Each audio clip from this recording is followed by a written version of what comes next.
शिव के बिना हिलता नहीं पत्ता। ओम नमः शिवाय। आज की कथा बहुत ही महत्वपूर्ण है क्योंकि आज हम सोमनाथ ज्योतिर्लिंग की कथा सुनने जा रहे हैं। एयुम त्र्यंबकम यजामहे सुगंधिम पुष्टिवर्धनम उर्वारुकमिव बंधनान्मृत्योर्मुक्षीयमामृतात्। द्वापर में शिव, सतयुग में शिव, त्रेता में शिव, कलयुग में चारों युग में शिव की सत्ता। वो सोमनाथ भगवान जिनके मंदिर को त्रेता युग में सोने से बनवाया गया था और द्वापर में लकड़ी से और कलयुग में पत्थर से। हम भोले बाबा की वो कथा सुनने जा रहे हैं जिसे सुनकर आपका रोम रोम शिवमय हो जाएगा।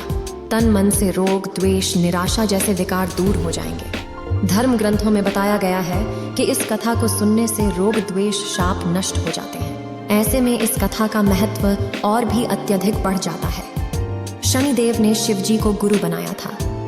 सोमनाथ भगवान 12 ज्योतिर्लिंगों में से प्रथम ज्योतिर्लिंग हैं। आज भोले बाबा के कथा का रसपान करते हैं और हम सभी अपने तन मन को पवित्र और आनंदित करते हैं। कथा का श्रवण करते हैं। राजा दक्ष दिए चांद को शाप, चांद किए शिव नाम को जाप, चांद को शिव सीने से लगाएं, मस्तक पे अपने बैठाएं। जब राजा दक्ष ने अपनी 27 पुत्रियों का विवाह चंद्रमा के साथ कर दिया तो वे बहुत प्रसन्न हुई। पत्नी के रूप में दक्ष कन्याओं को प्राप्त कर चंद्रमा बहुत सुशोभित हुए और दक्ष कन्याएं भी अपने स्वामी के रूप में चंद्रमा को प्राप्त कर सभी कन्याएं भी इस विवाह से प्रसन्न थीं। चंद्रमा की उन 27 पत्नियों में रोहिणी सबसे ज्यादा प्रिय थी, जिसको वे विशेष आदर तथा प्रेम देते थे। उनका इतना प्रेम अन्य पत्नियों से नहीं था। चंद्रमा की अपनी तरफ उदासीनता और अपेक्षा देखकर रोहिणी के अलावा बाकी दक्ष पुत्रियां बहुत दुखी हुई।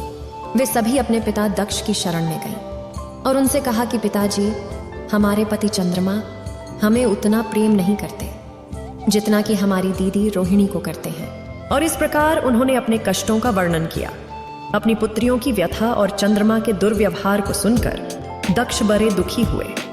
उन्होंने चंद्रमा से भेंट की और शांतिपूर्ण कहा, कलानिधे, तुमने निर्मल व पवित्र कुल में जन्म लिया है, फिर भी तुम अपनी पत्नियों के साथ भेदभावपूर्ण व्यवहार करते हो। तुम्हारे आश्रय में रहने वाली जितनी भी पत्नियां हैं, उनके प्रति तुम्हारे मन में प्रेम कम और अधिक है। ऐसा सौतेला व्यवहार क्यों है? तुम किसी को अधिक प्यार करते हो और किसी को कम प्यार करते हो। ऐसा क्यों करते हो? अब तक जो व्यवहार किया है वह ठीक नहीं है, फिर भी आगे ऐसा व्यवहार तुम्हें नहीं करना चाहिए। जो व्यक्ति आत्मजनों के साथ विषमता पूर्वक व्यवहार करता है उसे नरक में जाना पड़ता है। इस प्रकार प्रजापति दक्ष ने अपने दामाद चंद्रमा को प्रेम पूर्वक समझाया। चंद्रमा में सुधार हो जाए ऐसा सोचा। प्रजापति दक्ष वापस लौट गए।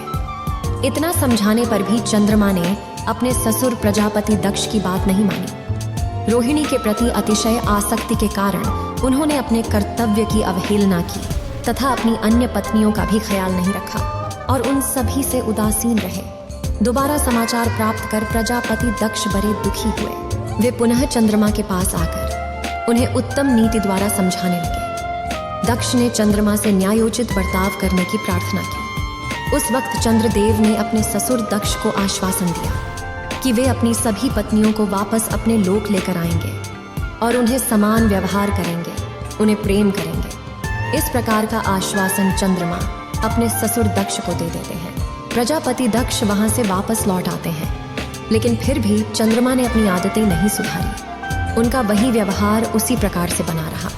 पुत्रियों के फिर से कहे जाने के कारण प्रजापति दक्ष और अत्यंत दुखी हो गए। बार बार आग्रह करने पर भी चंद्रमा ने अवहेलना पूर्वक जब दक्ष की बात नहीं मानी, तब उन्होंने चंद्रमा को श्राप दे दिया। दक्ष ने कहा कि मेरे आग्रह पर भी तुमने मेरी बात नहीं मानी, अवज्ञा की, इसीलिए तुम्हें क्षय रोग हो जाए। दक्ष द्वारा श्राप देने के साथ ही क्षण भर में चंद्रमा क्षय रोग से ग्रसित हो गए। उनके क्षय होते ही सर्वत्र हाहाकार मच गया। सभी देवगण व ऋषि मुनि भी चिंतित हो गए। परेशान चंद्रमा ने अपने अस्वस्थ होने के कारण की सूचना इंद्र आदि देवताओं को तथा ऋषियों को दी। इसके बाद उनकी सहायता के लिए इंद्र आदि देवता तथा वशिष्ठ आदि ऋषिगण ब्रह्मा जी की शरण में गए। ब्रह्मा जी ने उनसे कहा कि वह घटना जो हो गई है उसे तो भुगतना ही है, क्योंकि दक्ष के निश्चय को पलटा नहीं जा सकता। उनके बाद ब्रह्मा जी ने उन देवताओं को एक उत्तम उपाय बताया। ब्रह्मा जी ने कहा कि चंद्रमा देवताओं के साथ कल्याणकारक सुख प्रयास क्षेत्र में चले जाएं। वहां पर विधि पूर्वक सुबह मृत्युंजय मंत्र का अनुष्ठान करते हुए श्रद्धा पूर्वक भगवान शिव की आराधना करें। अपने सामने शिवलिंग की स्थापना करें। प्रतिदिन कठिन तपस्या करें। इनकी साधना और तपस्या से जब भगवान भोलेनाथ प्रसन्न हो जाएंगे तो वे इन्हें क्षय रोग से मुक्त कर देंगे। पितामह ब्रह्मा की आज्ञा को सुनकर देवताओं और ऋषियों के संरक्षण में चंद्रमा देव मंडल सहित प्रभास क्षेत्र में पहुंच गए। वे महामृत्युंजय मंत्र का जाप तथा भगवान की उपासना में तल्लीन हो गए।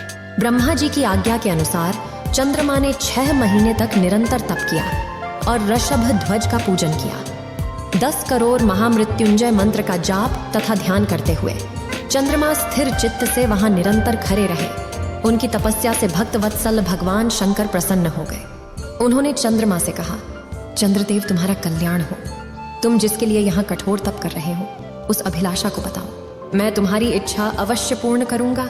मैं तुम्हें उत्तम वर प्रदान करूंगा। चंद्रमा ने प्रार्थना करते हुए विनयपूर्वक कहा, देवेश्वर, आप मेरे सब अपराधों को क्षमा करें और मेरे शरीर के इस क्षय रोग को दूर करें। भगवान शिव ने तपस्या से प्रसन्न होकर चंद्रदेव से वर मांगने के लिए कहा। इस पर चंद्रदेव ने वर मांगा कि हे भगवान, आप मुझे इस श्राप से मुक्ति दिलाइए और मेरे सारे अपराध क्षमा कीजिए। इस श्राप को पूरी तरह समाप्त करना भगवान शिव के लिए संभव नहीं था, अतः मध्य का मार्ग निकाला गया। उन्होंने कहा, चंद्रदेव, तुम्हारी कला प्रतिदिन एक पक्ष में क्षीण हो जाएगी, जबकि दूसरे पक्ष में प्रतिदिन वह निरंतर बढ़ती रहेगी। इस प्रकार तुम स्वस्थ और लोक सम्मान के योग्य हो जाओगे। भगवान शिव का कृपा रूपी प्रसाद प्राप्त कर चंद्रदेव बहुत प्रसन्न हुए। उन्होंने भक्ति भाव पूर्वक शंकर की स्तुति की। ऐसी स्थिति में निराकार शिव उनके दृढ़ भक्ति को देखकर साकार लिंग रूप में प्रकट हुए और संसार में सोमनाथ ज्योतिर्लिंग के नाम से प्रसिद्ध हुए। उन्होंने चंद्रमा को वरदान दिया और कहा, हे चंद्रदेव, आज के बाद मैं सोमनाथ के नाम से जाना जाऊंगा। जो कि तुम मेरे भक्त हो, आज से मैं तुम्हें अपने मस्तक पर धारण करता हूँ। मस्तक पे चंद को लगाए इसीलिए सोमनाथ कहलाए। सोमवार का व्रत जो करते उनकी झोली शिव जी भरते। हमारी दूसरी कथा भगवान कृष्ण से और भगवान सोमनाथ से जुड़ी हुई है। हम जानते हैं अपनी दूसरी कथा को। लोक कथाओं के अनुसार महाभारत युद्ध खत्म होने के बाद 36 साल बाद जब यादव कुल मद में आ गए, आपस में लड़ने लगे। इसी कलह से परेशान होकर भगवान श्री कृष्ण ने वर्तमान में जिस स्थान पर सोमनाथ मंदिर स्थापित है उसी स्थान पर अपने संपूर्ण कुल को समाप्त कर दिया। कृष्ण सोमनाथ मंदिर से तकरीबन 7 किलोमीटर दूर वैराल के इसी जगह पर विश्राम करने आ गए। वे ध्यान मुद्रा में लेटे हुए थे। तभी जरा नाम के भील को कुछ चमकता हुआ नजर आया। उसे लगा यह किसी मृग की आंख है और बस उस ओर तीर छोड़ दिया, जो सीधे श्री कृष्ण के बाएं पैर में जा धंसा। जब जरा करीब पहुंचा तो देखकर अचंभित हो गया। उसे बड़ा ही दुख हुआ। भगवान से उसकी माफी मांगने लगा, जिसे उसने मृग की आंख समझा था। वह कृष्ण के बाएं पैर का पद था जो चमक रहा था। भील जरा को समझाते हुए कृष्ण ने कहा, क्यों व्यर्थ ही विलाप कर रहे हो? जो भी हुआ वो नियति है। दरअसल ये मेरी ही माया है। पिछले जन्म में त्रेता युग में तुम बाली थे, जिसे मैंने पैर की ओट से होकर तुम्हारा वध किया था, और इस जन्म में तुम्हारे ही हाथों मेरी मृत्यु होने वाली थी। तो यह योग माया है। तुम इसके लिए विलाप ना करो। इस धरती से मेरा जाने का वक्त आ चुका है। अब मैं बैकुंठ धाम को वापस प्रस्थान करूंगा। बाण लगने से घायल भगवान कृष्ण भालका से थोड़ी दूर पर स्थित हिरण नदी के किनारे पहुंचे। कहा जाता है कि इसी स्थान पर भगवान श्री कृष्ण विलीन हो गए। इस प्रकार से भगवान श्री कृष्ण ने भी सोमनाथ मंदिर से जुड़े हुए हैं। आज भी भगवान श्री कृष्ण की मूर्ति सोमनाथ मंदिर में स्थापित है, जो कि शयन मुद्रा में लेटे हुए हैं। जिस प्रकार उनको तीर लगी थी और सामने जरा नामक भील भी बैठा हुआ है। इस प्रकार से सोमनाथ की महिमा अपरंपार है। प्रेम से बोलिए सोमनाथ भगवान की जय। जान लेते हैं इस तीर्थ स्थान से जुड़ी हुई कुछ खास बातें, कुछ खास रहस्य। हिंदू धर्म के शिव पुराण में सभी ज्योतिर्लिंगों की जानकारी दी गई है। सभी ज्योतिर्लिंगों में से गुजरात का सोमनाथ मंदिर सबसे पहला ज्योतिर्लिंग है और खास है। सोमनाथ मंदिर की ऊंचाई 155 फीट है। ये मंदिर भगवान शिव शंकर को समर्पित है। जब आप मंदिर के अंदर जाएंगे तो आपको मंदिर के ऊपर एक कलश दिखाई देगा। इस कलश का वजन 10 टन है। यहाँ लहरा रहे ध्वज की ऊंचाई 27 फीट है और अगर इसकी परिधि की बात करें तो 1 फीट बताई जाती है। मंदिर के अंदर आते ही चारों ओर विशाल आंगन दिखाई देगा। मंदिर को 3 भागों में विभाजित किया गया है। और दूसरा तथ्य, अगर आप सोमनाथ मंदिर का इतिहास पढ़ेंगे तो आपको पता चलेगा कि समय समय पर सोमनाथ मंदिर पर कई बार आक्रमण किया गया। सोमनाथ मंदिर में तोड़फोड़ भी की गई।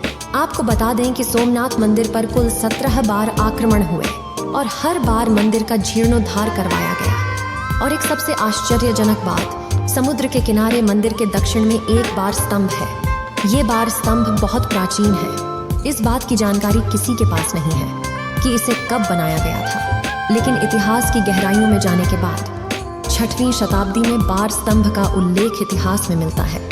इसके जानकार बताते हैं कि बार स्तंभ एक दिशा दर्शक स्तंभ है जिसके ऊपरी सिरे पर एक तीर बाण लगाया गया है जिसका मुंह समुद्र की ओर है। इस बार स्तंभ पर लिखा है, इसका यह मतलब है कि समुद्र के इस बिंदु से दक्षिण ध्रुव तक सीधी रेखा में एक भी अवरोध या बाधा नहीं है कि सोमनाथ मंदिर के ऊपर बिंदु से लेकर दक्षिण ध्रुव तक अर्थात अंटार्कटिका तक सीधी रेखा खींची जाए तो बीच में एक भी पहाड़ या भूखंड का टुकड़ा नहीं आता है।